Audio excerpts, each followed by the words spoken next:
Welcome, everybody. Hey, hey, hello, hello. It's been a crazy week, crazy day, crazy month, crazy time to be in. It's crazy time to be alive. It is, really Crazy is. time to be alive. Today's a special Love Remembers Live.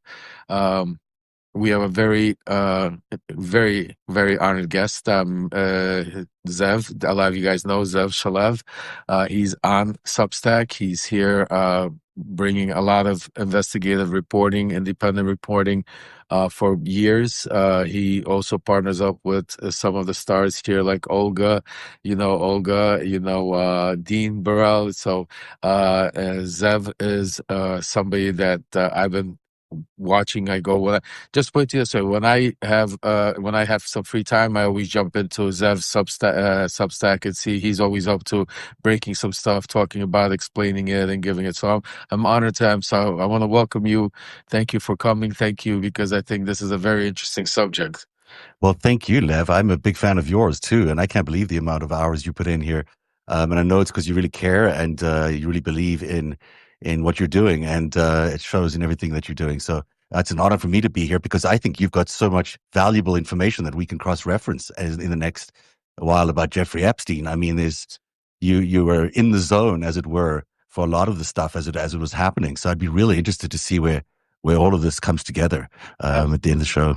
Yeah, and I'm excited also because for those of you that know, I'm not a Jeffrey Epstein expert. I mean, I don't know all the stuff. I did not go, I was busy with my own case at the time when he got arrested. It was around the same time, 2019, and whenever his thing. So I was not interested. Plus, I think he's a disgusting man, but I know enough about it. And the whole thing about it is I know enough that's going on behind the scenes, and I know enough about what the people that are involved and the way what they're doing and the reasons why they're doing it. So I'm definitely excited to hear some of the information because I want to give you a quick little background of Zev when it comes to Epstein.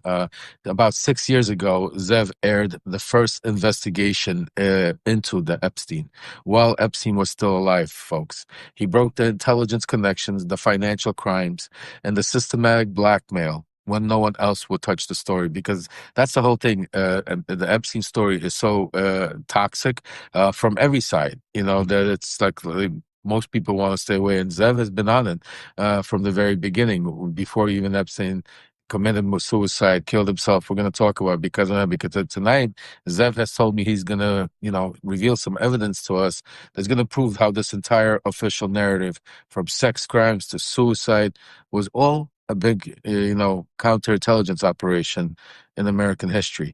And I am extremely curious because, a lot of people, when they hear Epstein, they right away connect it to sex crimes, child Yeah. trafficking, which is the disgusting and I think that's not even disputed by anybody now. I mean, Ghislaine Maxwell is in prison.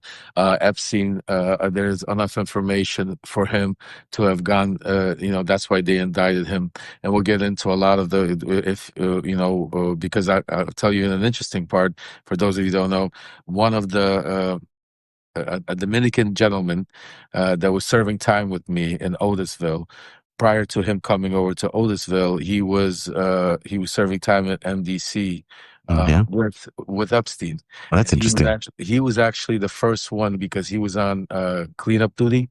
He was the Hmm. first one to clean Epstein's cell after his death, and he also I've never spoken about this, and he told me so. We're going to discuss some of these stories That's really also interesting. today.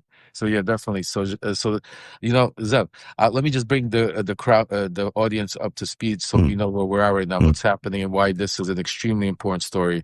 Because a lot of people on the left, especially, they lately I've been hearing hey, enough of this. We've heard too much. Enough. This is not something important. I want to make very clear this is extremely, extremely important. Mm. Remember where I came from. I was one of the original, they say, OG mega. I was part of, how mega was built. I was there in Yeah. in its infinite stages and part of, putting it together.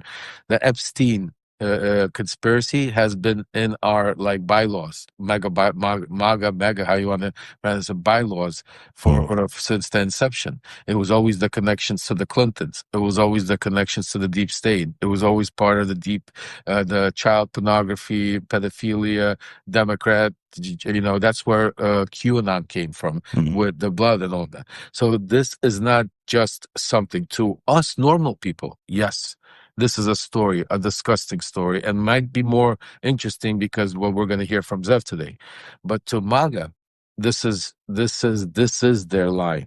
And Right. I'm not talking, and I want to make it very clear for everybody out there. We're not talking about everybody that voted for Donald Trump, because there's a lot of people voted for different reasons. Some people voted for their personal reasons, like cryptocurrency or taxes, and didn't care about who Donald Trump is and didn't even care to find out.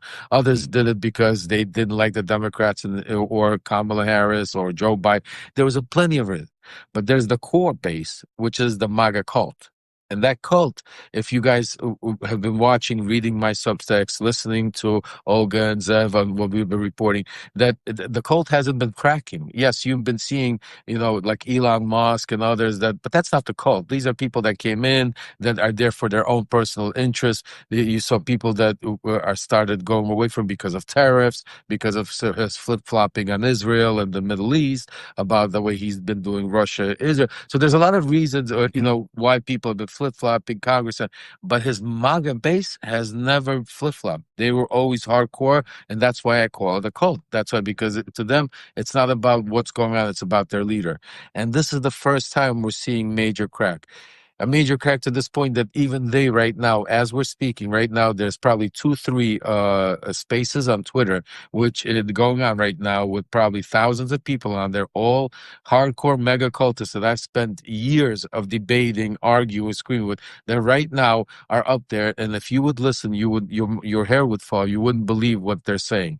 I mean, they're really turning on the whole Donald Trump theory about Cash Patel, all of these people, Pam Bondi. I can't even explain to you to what. That's why it's extremely important, because if we're ever gonna stop Donald Trump, save our democracy, get back to where we're able to debate, vote, and have our differences, we need to right now join forces and make sure this one. And that's why I thought today, with everything that's happening, that's why I'm honored to have Zev here, because and maybe he could give us some more light, because most people talk about sex trafficking, like I said, but there's a lot more to it. Yeah. Epstein was involved with a lot of stuff, and I'm going to hand it off to you in 1 second, because I want to just Yeah. say that today also, just to confirm, because I could confirm to all of you that there's, maybe, when they say list, it's the same thing when they had the, what's it called?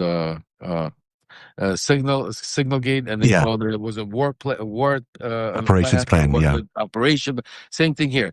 This is technical. If there's a list, a list is information. There was Mhm. videos of bribery. I mean, of blackmail. There was sexual videos. There were lists of contacts, people. So exactly, word games, Dimitri. That's what it is. What word sound. But there was information that for the past several years, Donald Trump, Pam Bondi, Dan Bongino, Cash Patel, especially Dan Bongino. I mean, they had podcasts. They made Yeah. millions and millions of dollars, Made the careers.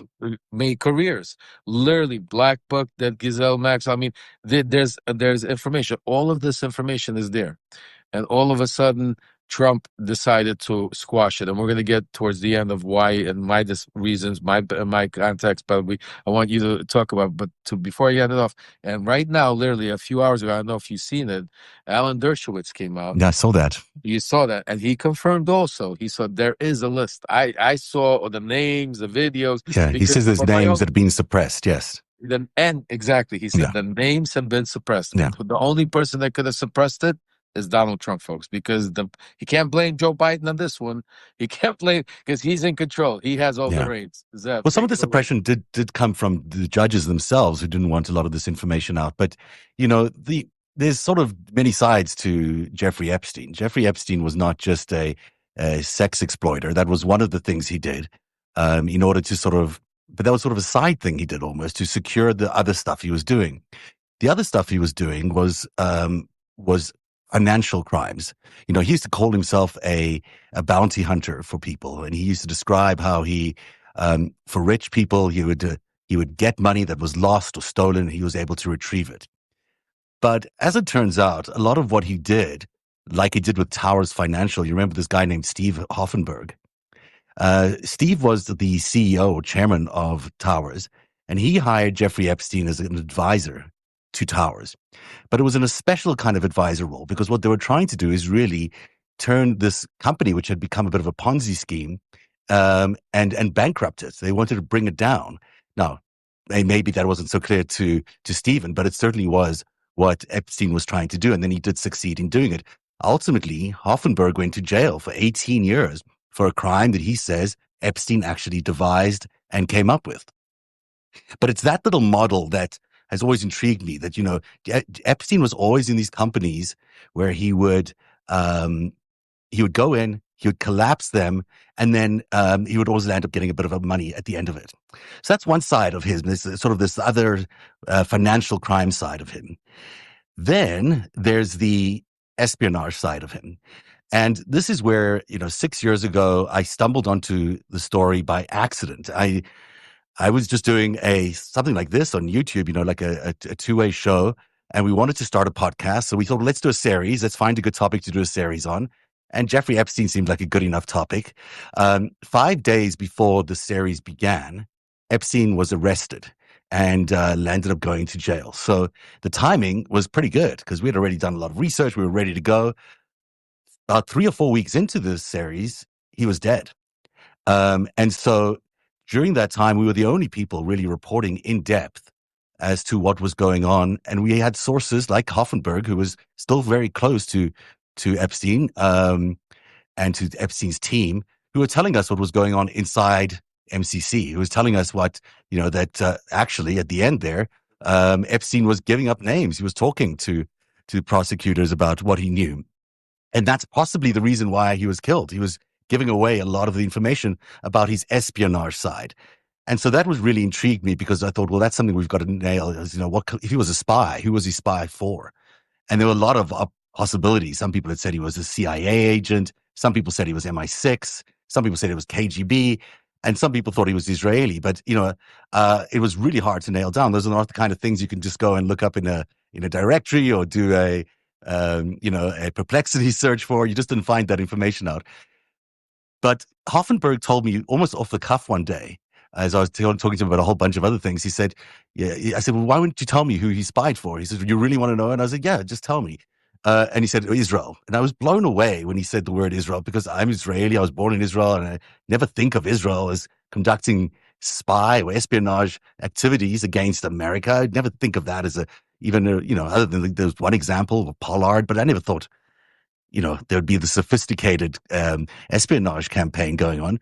But I was like, okay, I'll put that in my back pocket. I can't go with one source on that. I'll just think about that.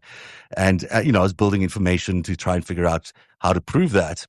And then a few weeks later, I was able to get an interview with Ari Ben-Menashe, who was the handler of Robert Maxwell back in the Iran-Contra days. He's kind of a famous spy figure in the world. Now, he also is a bit compromised. He works for a bunch of other people. But he invited me to Montreal, where he told me on the record that Epstein was a spy for the Israelis. He worked for Israeli military intelligence, the same arm that he was a commander in years earlier when he was working with Maxwell. And he gave me, the exact reason that they said that they were doing it, and that Epstein was sent into America was to stop Clinton. There's a big fear amongst the Israelis that Clinton would become another Carter, a very left-wing, very left-leaning, pro-Palestinian guy, and they did not want him to do that. So they sent Epstein in really as to compromise him, to get close to him, to compromise him through money, and to compromise him through other means. And I would say in some regards, that turned out to be very successful. Epstein became one of Clinton's closest friends in some ways, and also financial advisors in terms of setting up the Clinton Foundation. But that's where you get a lot of the Clinton stuff.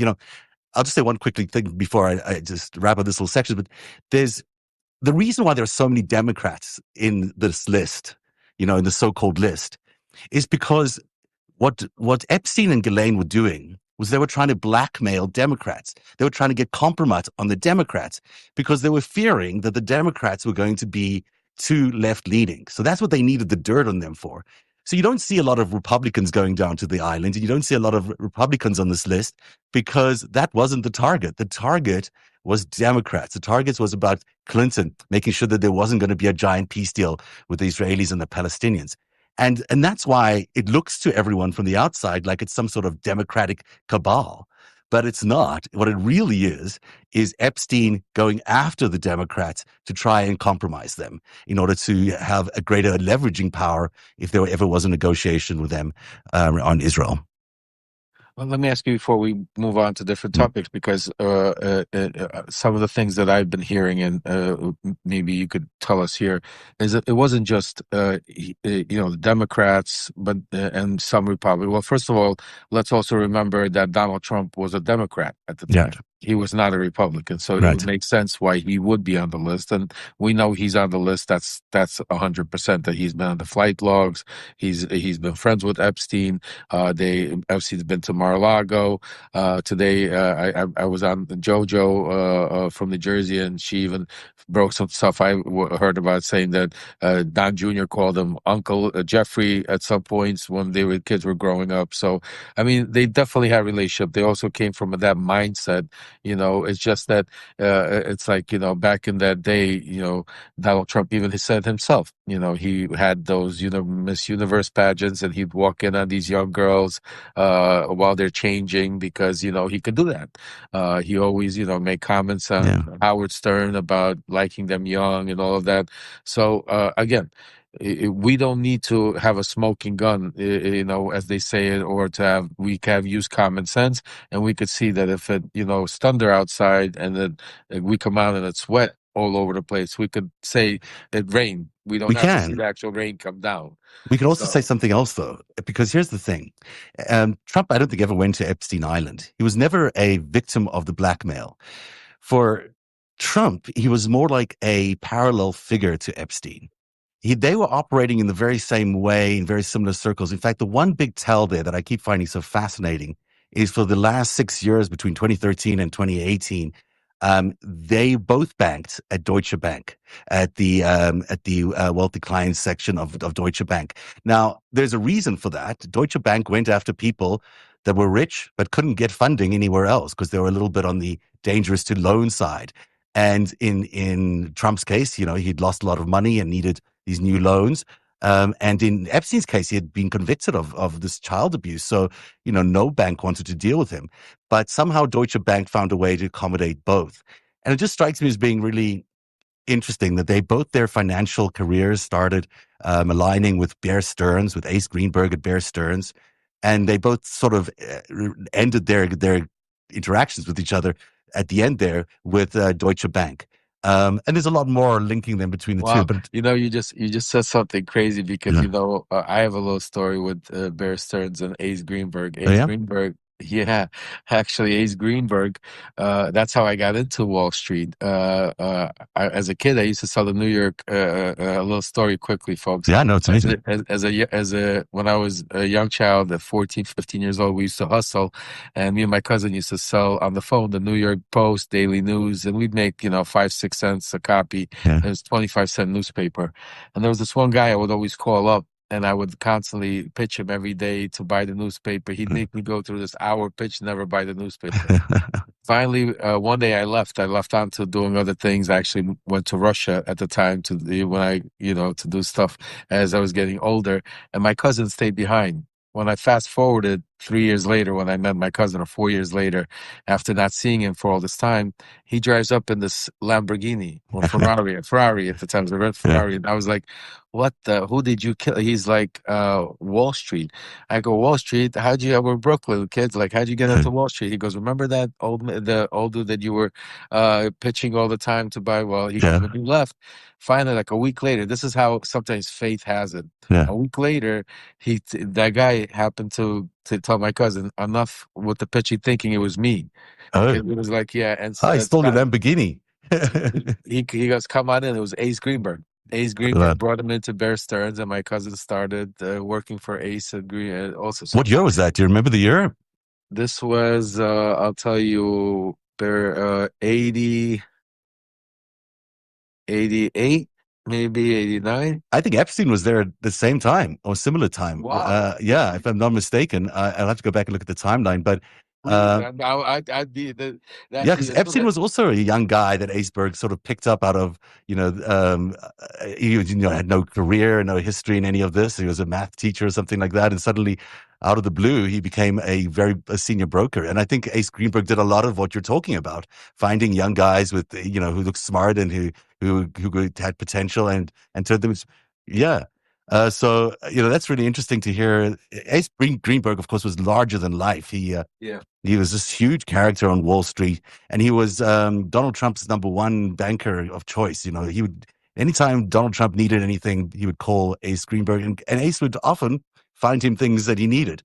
In Epstein's case, it didn't last so long. In Epstein's case, it lasted about a year or so that he was at Bear Stearns until he was fired for what looked like financial irregularities with Seagram's family, with the Bronfman family, and Yeah. yeah, and so that's the end of his career, we thought, at Bear Stearns. But actually, one of the things we're discovering now, as I'm going back through all this data, is that actually he never really left Bear Stearns. He left officially, but he had an offshore, offshore with Bear Stearns called Liquid Financial, which years later actually got a bailout from the federal government. And I'll go into that in a story next week on Narativ. But it is interesting that we're still finding out fresh information about Epstein because of this thing that the Department of Justice has put out, saying that, none of the stuff about Epstein is true. There's nothing to see here. All of us are going back into our files. We're looking back at our histories here and realizing that there is a lot more that still hasn't been told about these guys. And it's fascinating to be able to do that now. And it's, frankly, very destructive to the Trump administration. I'm sure this is the last thing they wanted to happen. Well, not only that, I want to read a letter right now to you folks. This is February 27th, 2025. This letter is from then she just became Attorney General Pam Bondi, and she was writing to who just became the FBI Director Kash Patel. It's so funny. Now, these are the two people that have pushed the propaganda on the Epstein file and promised MAGA that the first thing that they do is they're going to release the file. So this is the letter she writes. This is an internal letter. This is incredible. Before you came into, Dear Director Patel, before you came into office, because she was confirmed before him, I requested the full and complete files related to Jeffrey Epstein. In response to this request, I received approximately 200 pages of documents, which consisted primarily of flight logs and Epstein's list of contacts. So there are lists. I mean, it's a contact list I think we've all seen, probably. Yeah, I mean, we see so. And the list of victims' names and phone numbers. More lists.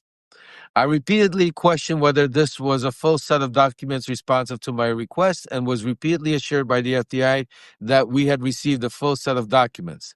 Late yesterday, I learned from a source that the FBI field office in New York was in possession of thousands of pages of documents related to the investigation of the indictment of Epstein. So now we got thousands of pages. Despite my repeated requests, the FBI never disclosed the existence of these files. When you and I spoke yesterday, you were just as surprised as I was to learn this new information happened. So, folks, they had this conversation and they said, okay, now after this, write this letter to me. Yeah. And she's like, to document what we're going to do or how this is going to go down or what's going to happen. This is how corrupt these people are. And this just gives me flashbacks of when we used to be in Washington doing our Ukraine stuff. By 8 a.m. tomorrow, February 28th, the FBI will deliver the full and complete Epstein files to my office, including all records, documents, audio, video, recordings, material related to Jeffrey Epstein and his clients, regardless of how much information was obtained. There will be no withholdings or limitations to my or your access. That's interesting. that the FBI withheld the stuff. But the thing is, we're not going to find Donald Trump's name in the way everyone thinks we're going to find Donald Trump's name. There's no doubt in my mind that they did things together, and that there was that one indictment where there was a young woman or young girl involved in a horrific sexual act with both of them. But what we are going to be able to see, and because this is what we documented in the series 6 years ago, is how close Epstein and Trump were. I mean, if you look at a map between Mar-a-Lago in Palm Beach to Epstein's home, it's 1.7 miles away. It is literally a 3 to 5 minute drive between the two of them. They would spend a lot of time with each other. Every time Trump had his club open, anytime he had an event, Epstein was there. And so was Epstein's Ghislaine, and so was all these other people. And at his house, Epstein's house, always had people there as well. Some of them were young women who were giving these massages, but some of them were not. He would just be a very social guy. So these two guys were big partiers in the 90s. They were together all the time. It's not like they were just together a little bit. They were out. There's one video of them in that one party with like 28 other women in the Mar-a-Lago. But this was their lifestyle. They That was compared. Donald Trump. People forget that. Yeah. People forget that this was Donald Trump before he became president or whatever you wanted. He still is a little like that, but I mean, he has a guy He's a lot like that. who's being accused of rape so many times. And because he's been accused of rape so many times, he's probably, has done some raping, one would imagine. And the same with Epstein. I mean, these guys this was their lifestyle of choice. The only thing I'd say about Epstein, by the way, is that most people tell me he was gay. And, in fact, it just adds to this whole notion of him being a spy, because it was just necessary for him to do all these things.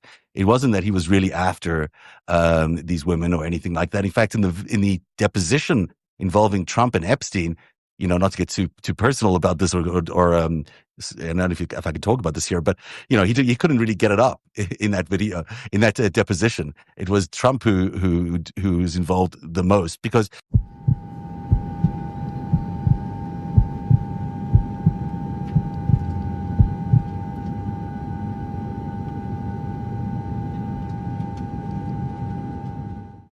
Hello, everybody, and welcome to this very special edition of The Secret Life of Jeffrey Epstein. We're broadcasting it on Narativ, only on Substack, because, frankly, Substack is the only place that we can put this kind of stuff these days. We're absolutely live for the first few minutes here, and I apologize that we are starting later than announced, because we had some technical issues, but it was great to just listen back to my conversation with Lev Parnas, the great Lev Parnas, just yesterday on his show, explaining what it is that we are going to try and achieve today, and what we're going to try and achieve in the coming weeks by re-airing The Secret Life of Jeffrey Epstein. Now, just to set some context here for you, it was about 6 years ago that we launched something that was really an unprecedented thing. At the time, the world of Twitter was really 140 characters, and that was it. Breaking news alerts, a couple of really smart comments written by some smart people. But what we did, because of a long explanation of how we got a hold of this technology, but we were able to take this space that was reserved for 140 characters and turn it into a space for hour-long live video deep dives into the stories that mattered the most. This was, unheard of in American broadcasting before, because we had no network to tell us what we could and couldn't report on. We had no corporate filters or advertisers saying, hey, don't touch that. All our goal was to broadcast the truth on Twitter from Toronto and elsewhere, as we had many people joining us from the United States as well. And this was the birth of Narativ Live. It was the first real-time investigative news program that didn't wait months or years before investigating a story. We went after a story just as it was happening. We wanted to know the truth, and we wanted to go deep inside a story using intelligence and analytical techniques, using our investigative journalism techniques to really try and understand what the core of a story was. And this is something that I'd done as a blog before in 2016, and then turned into a live video podcast, which is what you're about to see. So that is my way of explaining to you that some of this is a little rough, because it was our first attempt at doing live TV of this sort. But the journalism, I think you'll agree, is really rock solid underneath the exterior of this broadcast. And while we've edited some of these portions out, and we're just looking at important sections of the secret life of Jeffrey Epstein, it is very important that we focus on what the fundamental journalism uncovered in this case. Now, let's go back to when exactly this particular episode that we're showing and showcasing tonight aired. So on July 6th, 2019, 5 days ago, 6 years ago, Jeffrey Epstein was arrested at Teterboro Airport just outside of New York. And 5 days later, just a mere 5 days later, we launched this Secret Life of Jeffrey Epstein.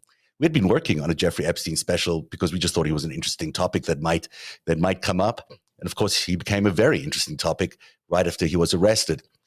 Now, in the weeks that followed, we were live on the air regularly, giving updates about everything that was related to Epstein, including live updates about what was happening inside MCC, where he was being housed as a prisoner.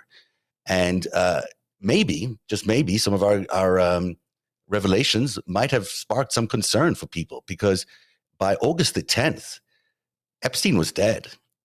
He was found, apparently, from a suicide, hanging in his cell in MCC. And that has become a contentious issue as well, which we'll cover on later in the series. But while we were on the air for those few weeks, and during the period he was still alive and after he was alive, we were able to uncover something pretty remarkable that no one else had touched. And I don't know if that's because they didn't want to touch it, or they didn't know about it, or what it was. But I can tell you that it was very contentious when we first uncovered this.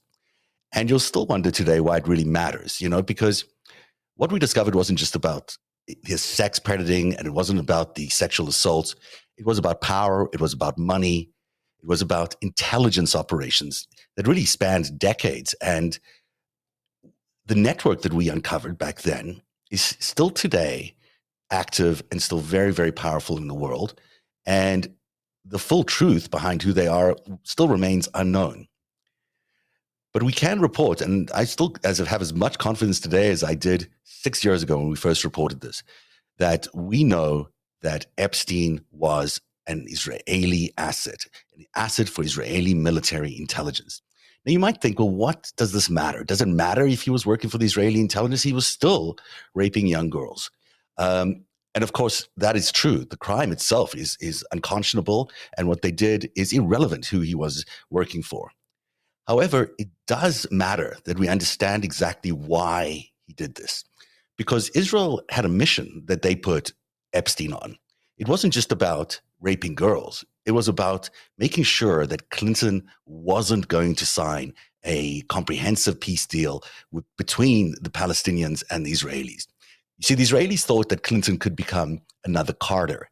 And in order to stop him, they gave Epstein this operation. The operation was to stop Bill Clinton from devising some sort of pro-Palestinian peace deal between Israel and Palestine, the PLO at the time. This is so fundamental because every time someone talks to you about the Epstein list, they will list a whole bunch of Democrats, people like Oprah Winfrey, people who I know Oprah. I can tell you for sure that Oprah Winfrey is not a predator of any form. I mean, she's a teacher who has spent her lifetime teaching students first, and also students at home, the American population. She absolutely felt that her studio was hollowed ground and would never in a million years consider doing any of the things that some people have alleged. But yes, she knew Epstein because Epstein was targeting people like Oprah. Epstein was targeting people like Bill Clinton. He was targeting people like Democratic senators. Anyone that could influence how Bill Clinton was going to land up positioning himself in terms of Israeli peace, that's what he would do. Now, this is fundamental today, of course, because MAGA Republicans, many of them, believe that there was some real cabal between Democrats and this child prostitution ring, when in fact that's not true. I mean, there was a child prostitution ring that was Jeffrey Epstein. Absolutely. He was doing it for the Israelis. But he was trying to lure Democrats into this trap, into this web, because he was trying to compromise them. That is why there's so many names of Democrats there. I hate to break it to MAGA people. I hate to break it to Bongino, or maybe it's time to reevaluate what the context was for that list to exist. Because I'm sure they're chomping at the bit to say, hey, here's the list of Democrats. Here's the list of Democrats that we can share that were associated with Jeffrey Epstein.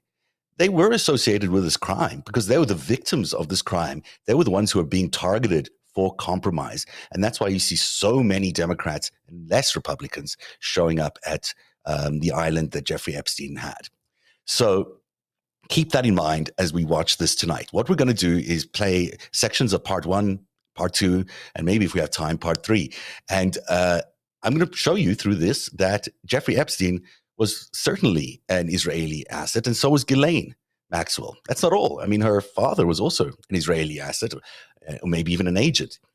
And it's with Robert Maxwell that this story begins. And so we will play back the first episode of The Secret Life of Jeffrey Epstein, and we'll begin with Robert Maxwell's body floating face down in the Atlantic Ocean. Here's part 1 of The Secret Life of Jeffrey Epstein from 6 years ago. It's 4:45 a.m. on November the 5th, 1991. That's when British media mogul Robert Maxwell's body was discovered. The police report said he was naked, stiff, and floating in the sea off the Gran Canaria Islands. He had been on board the Lady Ghislaine, named after his daughter. She's, of course, a name we've been hearing a lot about over the last few days, as we've just said. And for years, she was the lover of the accused pedophile Jeffrey Epstein, and also the recruiter of many of his victims, allegedly taking part in his sexual exploits. There's been a lot of speculation about Robert Maxwell's death. Some theories have been he committed suicide. Some were that he just died of natural causes. He was a very big man. But there are also speculations that he was murdered. Indeed. And there's a good question to ask, why would a man so wealthy have decided to kill himself? It was discovered just prior to his death, and the full details emerged right afterwards, that he had been misusing the pension funds of the good people who worked at the Daily Mirror, a large amount of money, which he was using to buoy up the price of the Mirror Group, which was a very successful media group in the United Kingdom, but at the time was not doing very well. Still, we don't think that quite accounts for a good reason for him to have committed suicide or anything like that, because his wife said there's no ways he would have. He was just not that kind of guy. But there's also other indications that there were other reasons why he might have been interested, or other people might have been interested in getting rid of him. So we have a couple of pictures of Robert Maxwell. He ran in some real serious circles. I mean, one picture we have him with Mikhail Gorbachev, one with Margaret Thatcher, and then that other picture is with the British Prime Minister, Harold Wilson. So he was hanging in some really important circles. He was indeed. There's also an enormous amount of speculation, not so much about whether he was a spy. I think everyone sort of acknowledges the guy was a spy. There is some speculation about which agency he was spying for. Certainly the front runner amongst them is the Israeli Mossad, but he was also allegedly an informant for the KGB and even possibly the MI5. Now, it is true, as we found out in recent weeks and years here in our own United States case, that you can be a spy for a number of countries at the same time. In fact, that's how the intelligence agencies often do their business. They get to exchange secrets and information that way. They get to do deals. They get to make sure that counterintelligence is actually countering, and otherwise they also do the real intelligence work that they do. The question is now, did any of those agencies have a reason to kill Robert Maxwell, the great media publisher from the United Kingdom? And that answer gets a little bit easier to answer once you take a look at a couple of really well-sourced books that have been out there. What also is interesting, Zev, is that there was no official investigation into his death.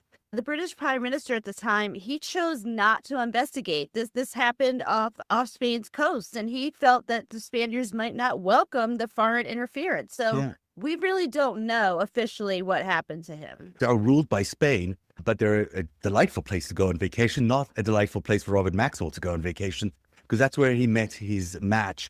It is interesting that John Major, at the end of the day, decided not to send anyone to investigate. So this great media tycoon dies. No one really knows how. The Spaniards weren't that interested in the investigation either. And that leads again to the speculation that maybe the Mossad was involved in his death. Now, in his book, Israel's super spy, Gordon Thompson, or Thomas, I should say, says there's ample reason to believe that Mossad killed Maxwell. And that's because even though Maxwell was born in Czechoslovakia and spent most of his time in the UK. Because of the Nazi occupation of the Czechoslovakia, he was a big supporter of Israel. He spent a lot of time there. He felt like that was his home. He gave generously to Israeli businesses and also gave Mossad some of its biggest secrets over the years. He was in fact involved in not just one, but three of the biggest Mossad scandals that touched us here in the United States. The Pollard affair, which you might remember, involved a lot of secrets and an Israeli spy in America. There's also the Promise affair, which was the theft of a very interesting software, which might be a precursor to what we know today as the National Security Agency that spies on everybody. And also the Mordechai Vanunu scandal, which is the scandal that revealed who the person was who revealed that the Israelis had developed nuclear weapons. He was also abducted, not killed, but abducted, I think, off a boat and disappeared for 18 years. Another interesting side note, Zev, there's a senator who is real close to Robert Maxwell, and he was from Texas. His name was John Towers. Well, just 6 months before Maxwell was found drowned, this John Towers, who was real close to Vice President George H.W. Bush, well, he died in a commuter crash. Commuter crashes happen. The coincidence in timing makes you think, especially because when you really look at Towers' involvement in all of those scandals I just mentioned, he was involved in each of those.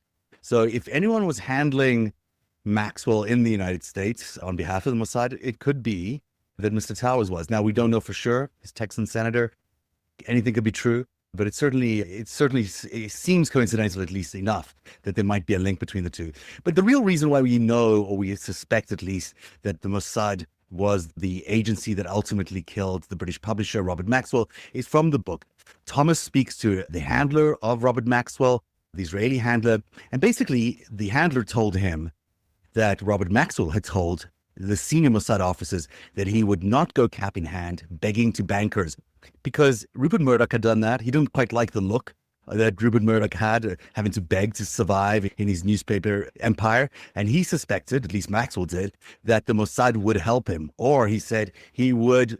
The or else part was, as according to Ari Ben-Menashe, who's a former Israeli intelligence advisor, he was saying that he would blow the whistle on everything that Mossad knew. And that was not a threat that anyone could expect to get away with. I suspect that is true today, as it was back then. No intelligence agency is the kind of agency you want to mess with. But I bet you the Mossad guys are not that keen on any of their secrets being revealed anywhere. So yeah, but it's super interesting, Zeb, because even if the Mossad had him killed, he was buried on Jerusalem's Mount of Olives. So, I mean, they obviously didn't have that much animosity towards him if they were involved.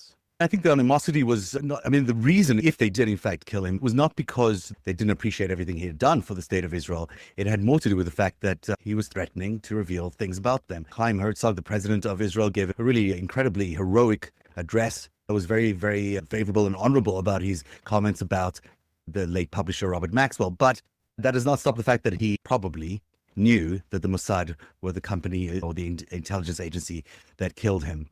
So can I just point out something? We're going to get another slide up here that I think is going to blow people's mind. All right. Little did we know when we did our research that 1989, 2 years prior to his death, guess who was on his yacht with him, Zev? I guess, because I know, it's Donald J. Trump, a very young Donald J. Trump. At the time, he was a guest on board Maxwell's Ghislaine. That's the name of the yacht and also the name of Maxwell's daughter. In fact, so was Mr. John Tower, the senator we were just talking about, and other great dignitaries, as you can see there. So it was a fun place to hang out. And there's an interesting note in this, I guess, because it appears that Donald Trump may have leaked this report to the newspaper, the St. Louis Dispatch Post, because in it he says that the two men, Maxwell and himself, compared their yacht size. And guess whose yacht came out bigger?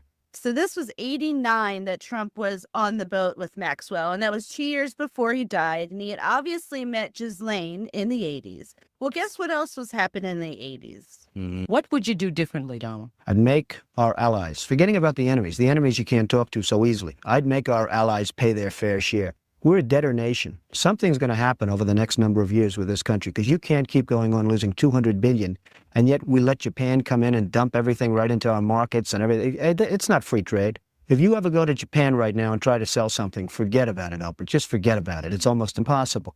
They come over here, they sell their cars, their VCRs, they knock the hell out of our companies. And hey, I have tremendous respect for the Japanese people. I mean, you can respect somebody that's beating the hell out of you, but they are beating the hell out of this country. Kuwait, they live like kings. The poorest person in Kuwait, they live like kings. And yet they're not paying. We make it possible for them to sell their oil. Why aren't they paying us 25% of what they're making? It's a joke. This sounds like political presidential talk to me. And I know people have talked to you about whether or not you want to run. Would you ever? Probably not. He also Well, isn't that a pity he answered that way? Some people are asking on the chat here if the sound is sped up. Well, there is some sort of AI editing going on in there where they're removing a lot of the gaps, and that's what's making it sound quite fast. But the rest of it is how it was, 6 years ago. Boy, does this job age you or what? Let me fast forward into this episode a little bit here, because it does go on a bit about all these different aspects, and we'll post the full episode as well. But the next section here is really about what happened when Ghislaine Maxwell moved to the United States, moved to New York to reunite.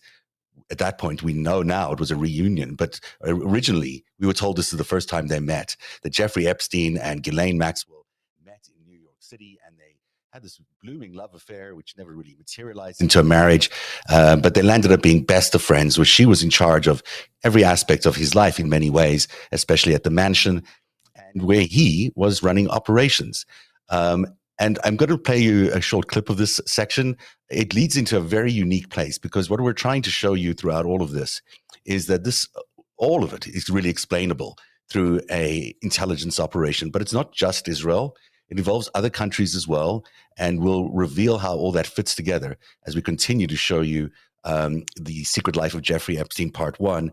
If you have any questions, I'll take them on the chat. So please feel free to ask any questions, and we will, what is this? He lost a massive inheritance. It's interesting. Did he lose the massive inheritance? And thank you for calling me an utter idiot. Is that me? Is that someone else? Someone else is calling someone is an utter idiot. Here's the thing about Maxwell. There's 450 or there's hundreds of millions of dollars or many millions of dollars that he stole from the pension fund at the Mirror. The truth of it is, we don't know where that money went.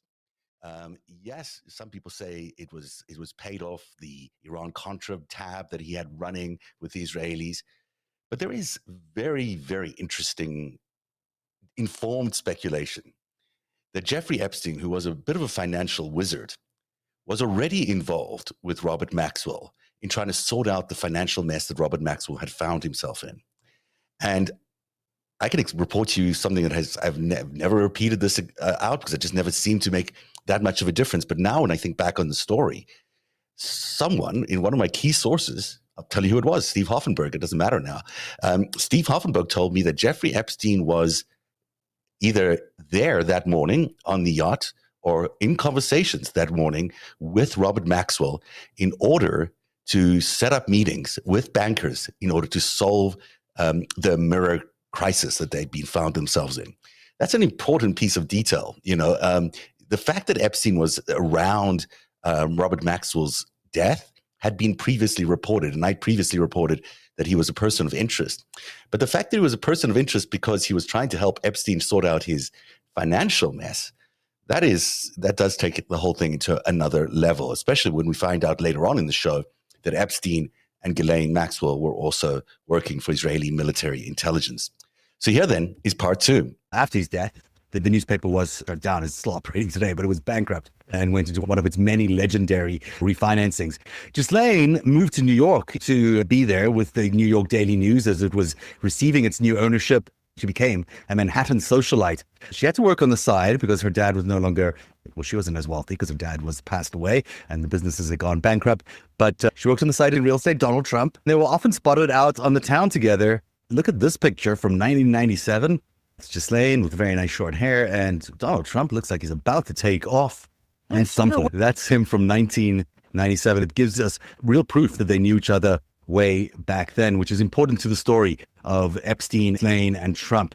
She started dating him in 1992. And the earliest photo we could find of his and her was 1995, already beautiful women on both their arms. It became really interesting because He was very wealthy. He was reputed to be a financier. He had apparently billions of dollars worth of clients. He was born in Coney Island, the son of a parks and recreation worker. Somehow he lived the most lavish lifestyle in the world. He had a unique story to tell one of his ex-girlfriends, and I think that it's worth pointing out. He said that he made his millions as a bounty hunter recovering stolen money for a government. Which government? What is a bounty hunter for a government? Really, it doesn't necessarily exist. Later on, he would say he was a financier. We do know this. We do know that he, like Maxwell, was a big fan of Israel. He had two interests that he donated to, science and Israel. Israel was always the first among them. We know that he was close to Israel as well. Ehud Barak, the former prime minister of Israel, was in that contact book found later on with all these incredible names. Bill Clinton's name, Donald Trump's name, Ivanka, there's a bunch of names. We've been through it and it's quite an interesting list. But among those names, Israeli Prime Minister Ehud Barak, and even this week, Bibi Netanyahu was ribbing his predecessor about being included in that book when it was first released earlier this week. For our timeline, late 80s, early 90s, these guys, they're all friends. They all know each other, and they're in South Florida. Let's go there, Zeb. These pictures look Rolls Royces, stubble. Remember they used to have the Miami Vice razor that wouldn't give you a real stubble? Miami looked very different back then. Certainly not as built up as it was today, but the lifestyle, boy, oh boy, it has not changed. It was sex, parties, rock and roll, and a lot of, well, that made Miami Vice a huge hit on television and also an aspirant lifestyle for many, many, many people. Which leads us to just up the road from Miami. We're going to take you to Palm Beach. This is where these guys met. Donald Trump, we do know that they hung out a lot in this period of time. They partied together both in New York City and in Palm Beach. They had houses close to each other in New York and Palm Beach. But this was the era of cocaine. This was the era of sex. They were fully into it. How close were they? Take a look at this. This is super close. I did this map today. I was curious. How far is Mar-a-Lago from Jeffrey Epstein's mansion? Guys, look at this. It's less than 2 miles. You could walk there. They're so close. You literally could. According to that map, it says just 27 minutes. But if you had a car, it's just 5 minutes, and they all have beautiful cars there. The other thing to focus on in this picture is the house. This is the Miami house, the Palm Beach house of Epstein. Look at the size of it. It is enormous. It's facing the bay, which is assumed to be more private than the beach side. Even if it weren't so private, look at the bottom picture circled in red. You cannot see it beyond the walls, beyond those trees, that pool, that spectacular long pool. In the front, if you look at the front picture, you're also not really able to see what's going on inside the house. Palm Beach is tiny. It's just full of very, very wealthy people who can get away with a lot because they run that town. This is one of the houses where a lot of crime happened and a lot of things that we're still going to discover as to what kind of the nature and the complexity and cruelty that went on in that Palm Beach home. And of course, it was not far away from where the president calls the Winter White House, Mar-a-Lago. So this could become a very intense crime scene. It's going to be covered in a very dramatic way. Everything that has happened in Palm Beach in the last 50 years is going to be looked at in a very different way. There are people who have been in power in Palm Beach for 30, 40 years who oversaw a lot of things, who allowed a lot of things to happen. He loves going down there because he runs the town. I'm talking about Trump. He hasn't spoken to Epstein in many years, and we take that at face value. But Epstein also has a long history there that's really interesting. I guess. In fact, I want to point out an article that came up just a few days ago, Zev. It just shows the closeness of that relationship and the serious partying that was going on between these two men. In 1992, Trump wanted to have what he called a VIP party at his Mar-a-Lago. And he wanted this guy that he knew. He said, send me in as many bikini-clad women as you can. We're going to have a calendar contest. Well, it turns out that the only two VIPs that were going to be part of this 1992 party were Epstein and Trump. And 28 young women. It breaks your heart. We don't know the ages of the women, but you kind of know what happened there. And it certainly was not that the women had a lot of power in that situation. 28 girls in a really awkward and awful situation, probably, that they were placed in. The pictures that you're looking at, it looked like Jeffrey Epstein did not sleep between 1997 and 2000. He didn't have a stylist because he wore the same clothes. But you can see that there are these two pictures taken at very different times. That's Ghislaine there on the very right, and Melania before she was the first lady alongside Donald Trump in a very different time. But still, with all of this, there's one burning question. Where did Epstein get the money to live this lavish lifestyle? I want to know the answer to this question because this was expensive. We'd later discover he had an island. It's not maybe the biggest island in the world, but it's not cheap. He had millions and millions, if not $1 billion worth of assets in different places. How did he get it? This was the son of a Parks and Recs guy from Coney Island. It came to him from this man who is recognizable to New Yorkers because he was about to be the owner, or maybe was the owner of the New York Post. This is a picture taken outside of the Trump Towers because that's where he had his offices. We're talking about Stephen Hoffenberg. He was Epstein's mentor for a long period of time. He's also the source of Epstein's cash flow. And this is a bit of a timeline that requires a little bit of explanation. So let's go back to 1993. We had that 28-girl calendar party happening at Mar-a-Lago. In 1993, this guy, Stephen Hoffenberg, leased an office in Trump Tower. In fact, he was on the 15th floor. And I think, Sev, you've said that Trump's office was on the 18th floor. Trump is on the 18th. Everyone thinks he'd be on a higher floor, but no, he wants to rent that out to make more money. So the 18th floor is the floor where it all happened in Trump Tower. A-Rock was on the 16th. Stephen Hoffenberg was the mentor of Jeffrey Epstein. But I believe he hired him in 1987, and they worked together until 1993, around that same time that he leased the office space from Donald Trump. In 1993, he started being investigated. You want to tell him why? The SEC took a deep interest into what they were doing because they were basically involved in large-scale fraud. It was real estate fraud, financial fraud, and securities fraud.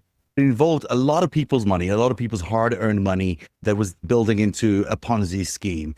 Before Bernie Madoff, these guys were the Ponzi kings. They were the first people to really try, it's such a daring and incredible crime that ultimately $450 million of it went missing, at least.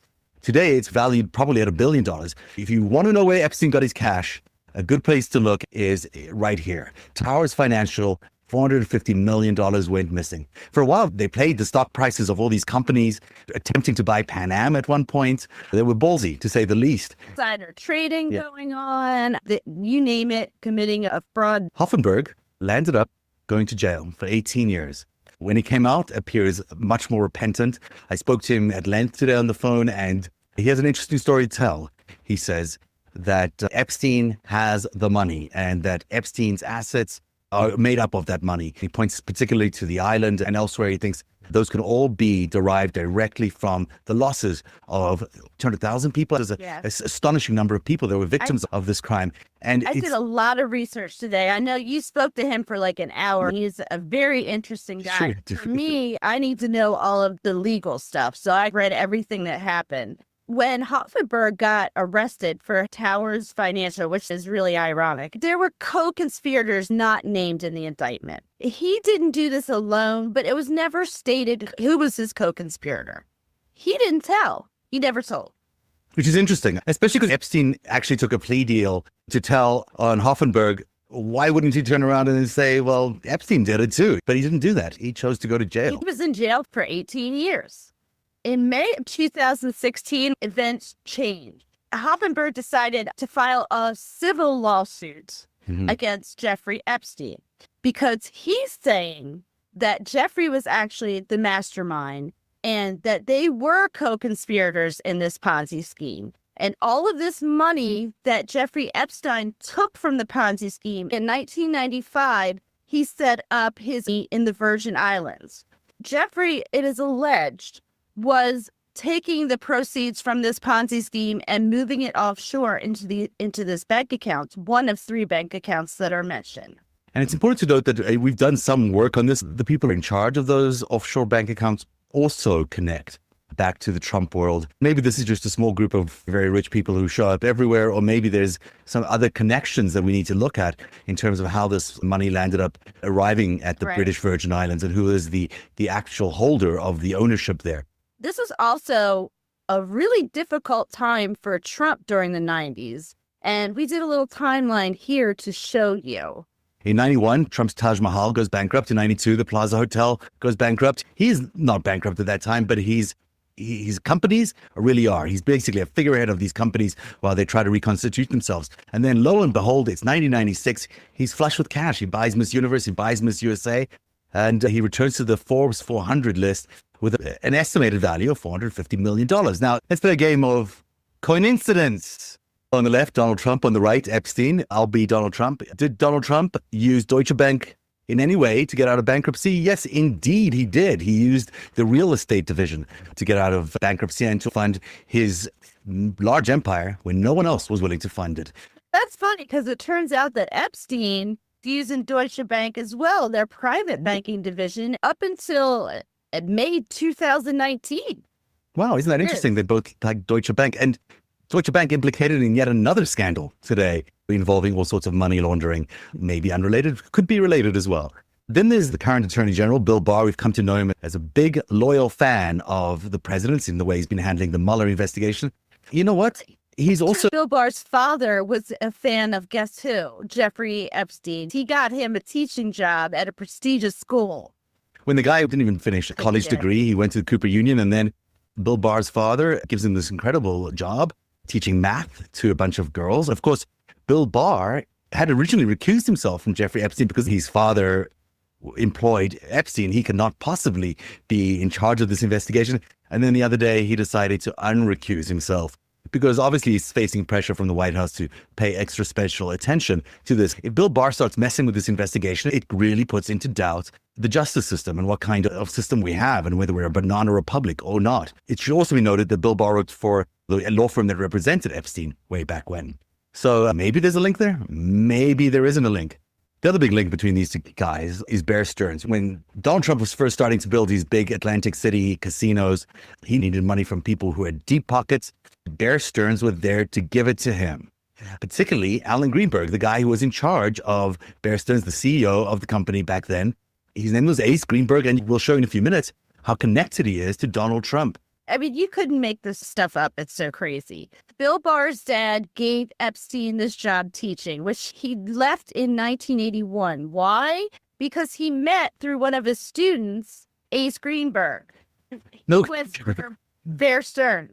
And got a very senior job at Bear Stearns for a guy who hadn't finished a college degree and whose current experience had only been teaching math to boys and girls at a high-end school. You want some backup of this? We turn a lot to our friend Lincoln's Bible. Well, let's stop there because there's a lot of stuff that keeps going on there. But I apologize for that taping. Really does sound sped up, and there must be a reason for that. And it's probably because I don't know how to edit that well.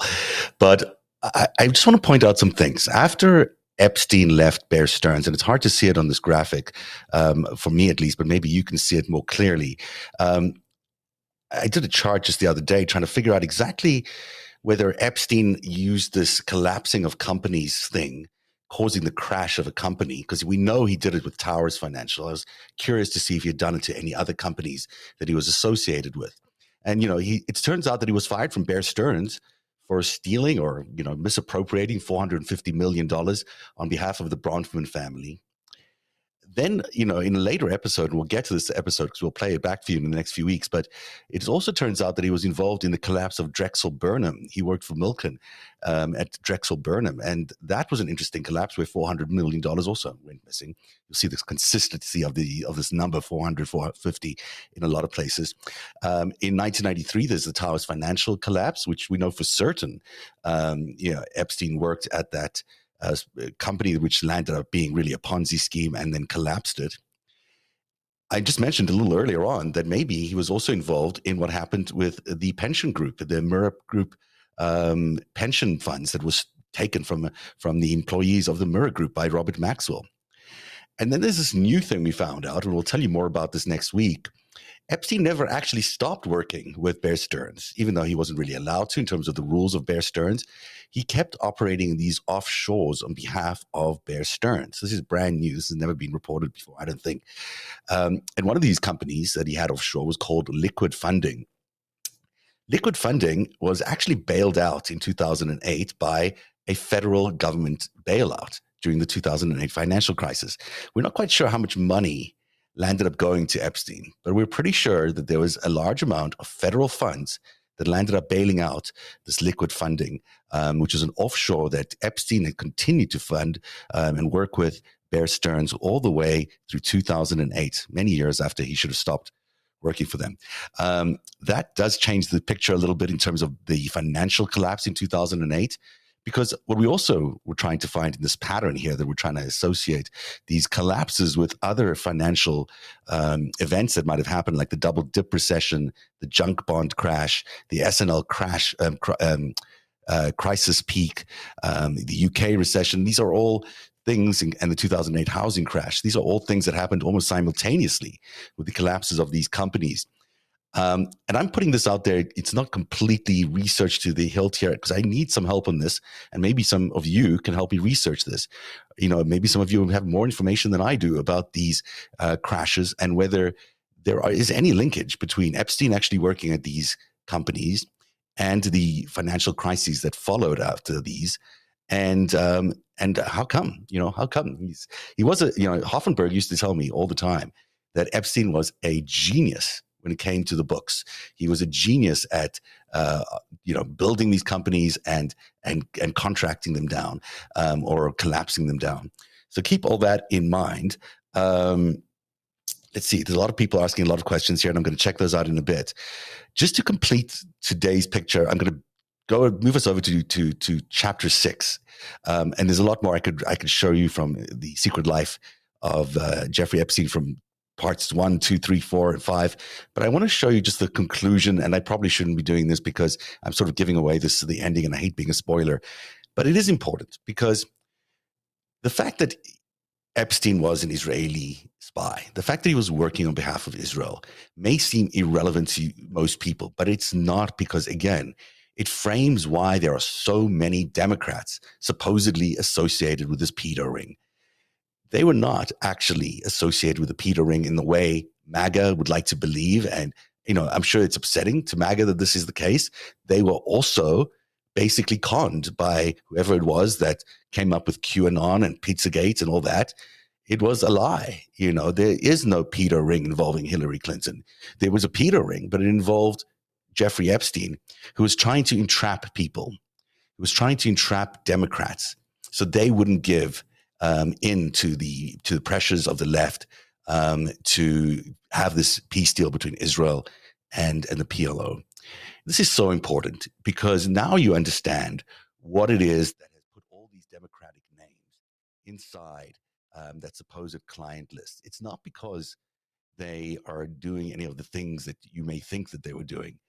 They were just targets of an intelligence operation. And as someone who's been a target of an intelligence operation, sometimes, it just comes at you and there's not very much you can do. And so these people who've been associated, you really can't say at all that they were pedophiles, and nor should you be saying it, because it just is not likely true in almost every single case. So I just want everyone to understand that's why I'm stressing the Israeli connection. It's not because I'm trying to expose something secret about Israel. I'm not trying to revive an old story. I'm trying to explain the context for the current story. MAGA believes that if these files come out, if Pam Bondi and Kash Patel release these files, they will discover this Democratic dark pedophile ring, and that Donald Trump would have completed his mission to save all the children. It's not happening. It's not happening. This is not what happened. Instead, what they're likely to find out from those files, if they're accurate, is that Israel was targeting Democrats for compromise so they could basically steer policy in the United States in Israel's favor. You might think that's reprehensible. You might really, not like Israel for any of these things, and you may be very right. But this was them looking after their national interest at the time. To do that to an ally is horrific, but it wasn't the only time they did it to an ally. They did it with Pollard. There's a lot of Israeli spies actually that litter the history of espionage between the United States and Israel. You can argue that up and down for many, many hours, but the truth of it is, in this case, the thing that matters operationally, why we need to understand what Epstein was doing for the Israelis, is that he was targeting Democrats, not collaborating with them on this pedophile ring. So I'm going to play you what is now this has never been played out in this way. I've remastered the original conversation I had with Ari Ben-Menashe. Ari Ben-Menashe, you remember in the first part of the story, was explaining to us that Robert Maxwell was an Israeli spy because he was working with Robert Maxwell in London on the Iran-Contra affair of all things. I mean, this was, these guys were pretty well known. Robert Maxwell was the publisher of this Mirror group. Nick Davies was his foreign editor. And Ari Ben-Menashe had hired them for Israeli military intelligence to help buy these military assets that they were going to provide to Iran as part of the Iran-Contra deal. So that's a whole other story, and it's a story for another day. But what's interesting is that Ari Ben-Menashe, when I interviewed him way back when, 6 years ago, revealed to me how he met Jeffrey Epstein. And he met Jeffrey Epstein through Robert Maxwell 10 years earlier than anyone else had heard of Jeffrey Epstein in the 90s when we first thought he emerged. He actually was in the UK in the 1980s, hanging out with Ghislaine Maxwell, and Robert Maxwell had got him a job with Israeli military intelligence. And this is the remastered, but there's no other sound effects, and I haven't actually listened to this final version, so I hope it's okay. But you're going to hear 5 minutes of me and Ari Ben-Menashe explaining what happened in how he got to meet Jeffrey Epstein and the circumstances that he got to meet Jeffrey Epstein. This is it's just audio. There's no video. I was a little nervous during this particular interview because this guy was a kind of terrifying figure. He's just, he's a spy who, amongst other things, called Robert Mugabe a great man.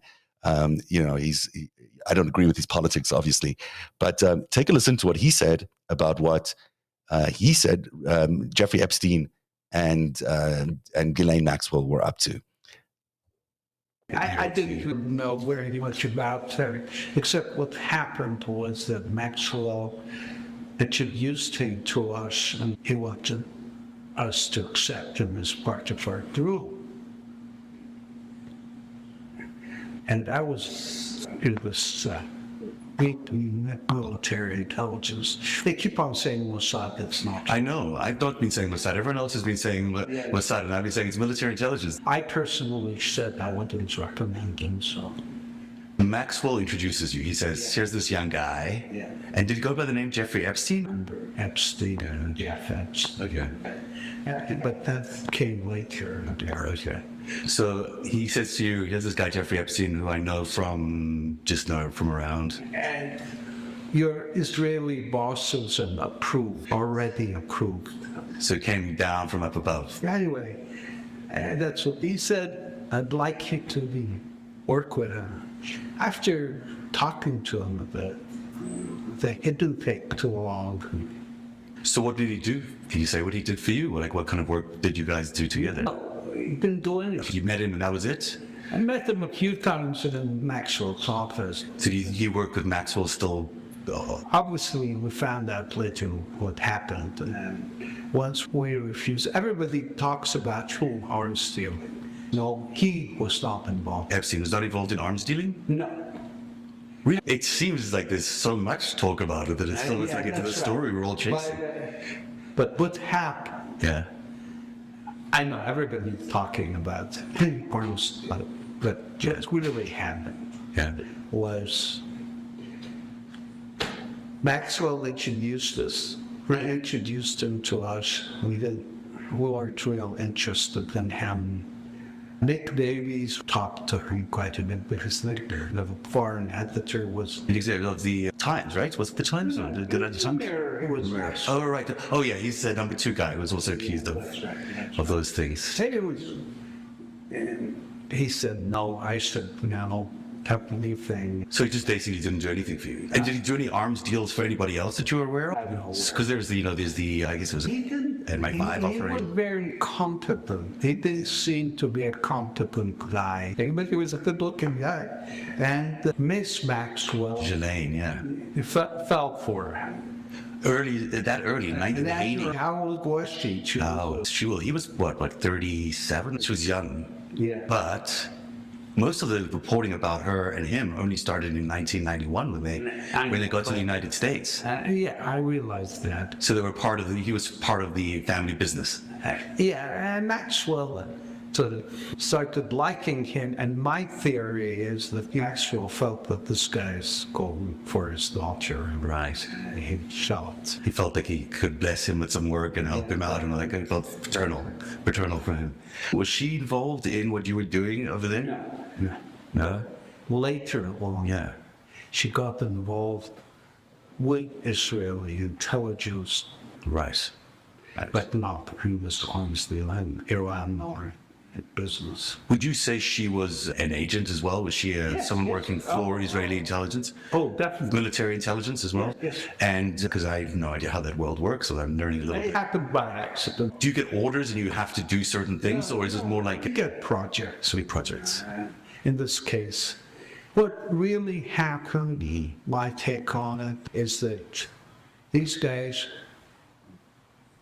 were seen as agents. They weren't really competent to do very much. And so they found a niche for themselves, blackmailing American and other political figures. For the Israelis? I'm asking a question that I can answer. Because most people, it's hard for them to think about Israel as being blackmailing their leaders in the United States. It was quite a bit serious. And one of the big things that did happen is that I realized that because what happened, I was arrested in 1989. I was acquitted in 1990, and I was testifying in Congress and in the Senate about George Bush. The Israelis were very, very worried about Clinton becoming president. The reason was that they thought he's going to be another Carter. He turned out not to be. Yes. But they were extremely worried about Clinton becoming president. There you have it. I mean, this is the first time that part of that clip is being aired, where Ari Ben-Menashe very clearly says that Epstein's mission was in order to curtail Clinton and his efforts in attaining Middle East peace settlement with Israel and the PLO. Now that leads you to a whole lot of questions, and it leads me to questions about the Monica Lewinsky scandal, which has always been interesting. And if you'll remember, Jeffrey Epstein had a painting up in his apartment, or at least his townhome, of Bill Clinton wearing that blue dress, and amongst other paintings, which are also interesting, like the George Bush one, playing amongst the fire or the rubble of these collapsed domino World Trade Center buildings.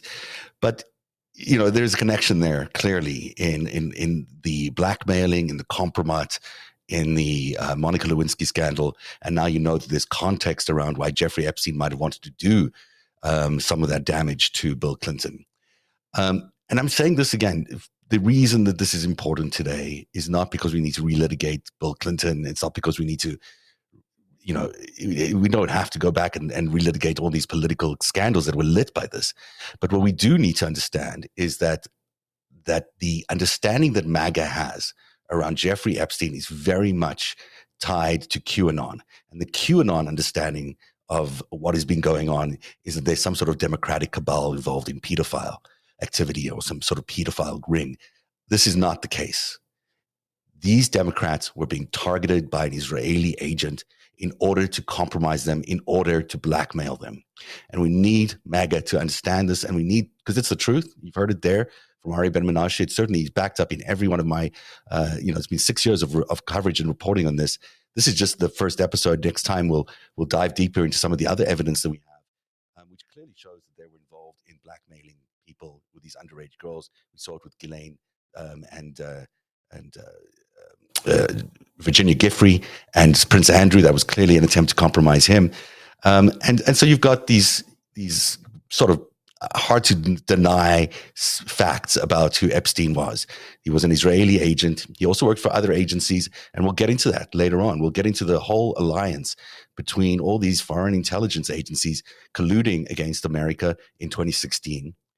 We'll get into the bigger aspects of Jeffrey Epstein's collaboration with Israeli Defense Force and the Psy Group and his association with Peter Thiel and Eric Prince, all that is coming up. But the fact that he was an Israeli agent is a thing you want to take away today. The other thing you want to take away today, he was involved in blackmailing, particularly Democrats. The reason he wanted to do that was because they were really worried about Clinton being another Carter, as Ari Ben-Menashe expressed there, and they wanted to stop him from entering any what they would consider harmful deals with the PLO.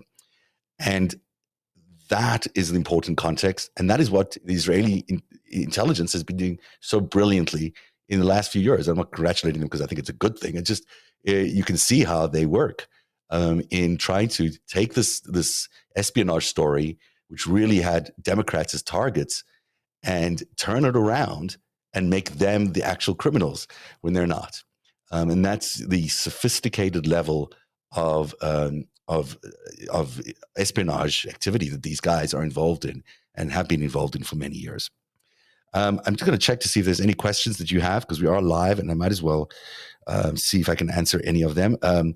Did Virginia actually, I don't know, she committed suicide? I don't know. Do I believe that it's possible that she didn't commit suicide? I think that there's a possibility she didn't commit suicide. I mean, just considering the timing of what we're seeing now. I mean, they're trying to cover up right now for the entire Jeffrey Epstein scandal by, after Bibi Netanyahu shows up at the White House, you know, the stern message from Pam Bondi that there's nothing to see here, when 2 weeks ago she was complaining about not having the thousands of pages. So, you know, Virginia passed away a few weeks ago.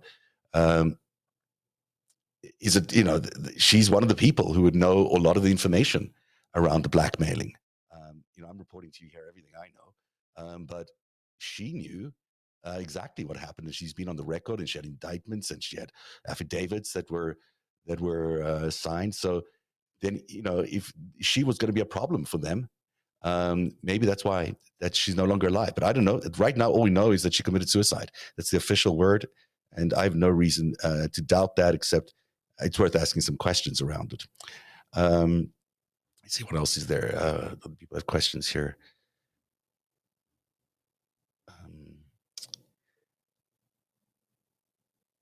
If Zev puts out a video, you can restack it. Yes, that's true.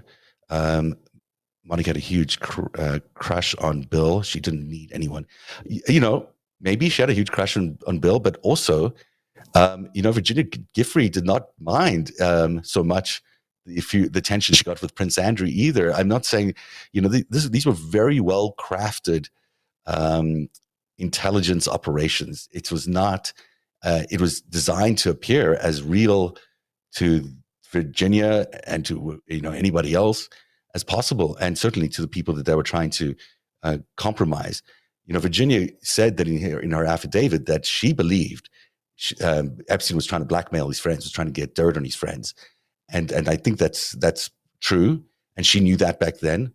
But she also got to meet a prince. You know, it's not out of the those two things can coexist at the same time. Linda Tripp was a GOP double agent. Yeah, for sure. I mean, there's no doubt that Linda Tripp is an interesting character that's worthy of reconsidering, you know, another deep dive into, because she's so interesting. It's a sick and twisted world, and we, the public, are just pawns.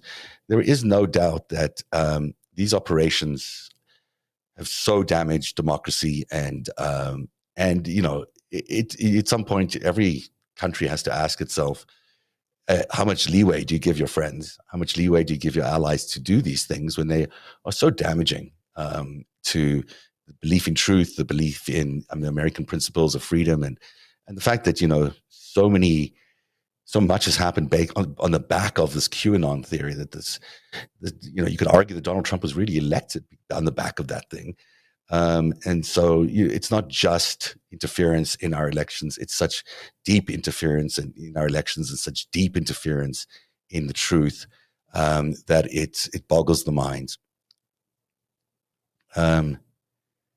This makes so much sense. I think it does. I hope it makes sense to everybody at home. And I hope everyone can just share this information, share this new understanding that the reason why there are so many Democrats involved in that list, or so-called list, it's because they were targeted.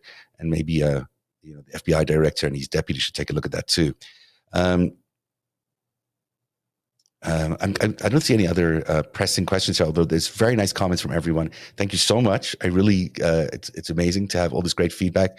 As you are all amazing here on Substack. I only doing this on Substack. I've never done that before because the community on Substack is so smart, so dedicated. I really think that there is just a phenomenal community here, and the support from you guys has been so overwhelming. It's allowed me to actually do this work without worrying about whether I can, ultimately, eat food or pay the rent. So I am super thankful to all of you for your support, and all the other great people who have supported this. Lev Parnas yesterday for helping me with a full hour on his Substack. He's a terrific guy, and to get some of this news out to different people is so important. Dean Blundell, Olga Lautman, who are so important to the work we do here. I really want to thank everybody for supporting all of us. It's so important that independent media has a voice and has a place in America right now, because this mainstream media ain't reporting any of this. You're not seeing this in the mainstream media, and I can tell you for certain you won't see the story, on the mainstream media for various reasons. So thank you very much for being here. It's a late night, and I just wanted to get as much to you as possible so you could form your arguments or form your conversations with people. As if these Democratic names come up, at least you'll now know why there's so many names there that are Democratic names, and why it makes so much sense that they really were just the targets of a blackmail operation. Thank you very much for being here. It's 10:30 on the East Coast. We'll do another one of these next week. I'm not quite sure when, but there is part 2, 3, 4, and 5, which are just as interesting, because the details around the business operations, the financial crimes that Epstein and Ghislaine did, the sex crimes are a small piece of what they did. The financial crimes are massive, and we went through some of them now, but you won't believe the other details that we've uncovered. So, and this is 6 years old. No one's really picked up on this reporting for 6 years, which is also kind of stunning. And it's kind of fun just to look back and see me and Tracy. That's Tracy McElroy, someone was asking, who was there in those first initial episodes. And Tracy, I haven't seen or heard from in many years, but I hope she's doing well. And it was great to relive those episodes. We were so nervous during those first few shows, because it's untested technology, going live from 2 different locations, telling a story that was happening in real time. We were trying to do many, many things. So this is why there's such a huge difference in my appearance these days. Anyhow, thank you for being here tonight, and we'll do this again. And I'll see you otherwise on Monday when we do the Trump tyranny tracker. And yes, I'll put this out as a video, and I'll do a write-up on this sometime during the weekend. Have a great weekend, everybody. Stay safe and have a good time. It's still summer and it's still lovely. And we shall see you again on Monday right here on Substack.